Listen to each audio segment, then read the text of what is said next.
la. And then of which mount ya mega community youth ening bengasebenzi.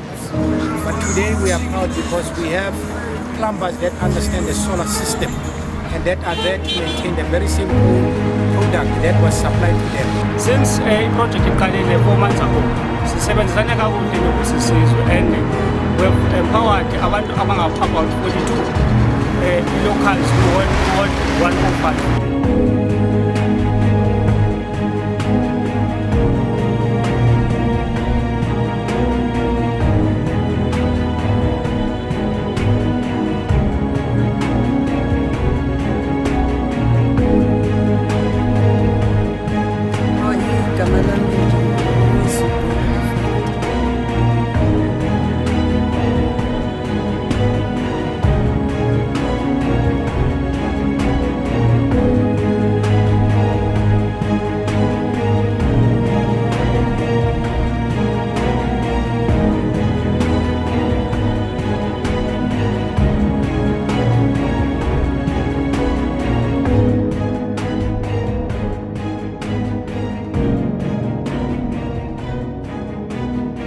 I work at the physics lab, looking at training people. I'm a floor manager.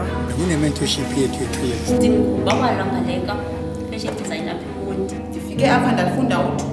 We're working together with Agrilima, Vusisizwe. La umuntu osizayo sizizwa ubhuti uqatha ubhuti umbulelo. My name is Sipho Kuzwayo, CEO of Sanco Development Institute. We have on our database a number of organizations and companies as partners. Vusisizwe Holdings is one of them. Our company vision is to be the enterprise development partner most admired for providing integrated solutions.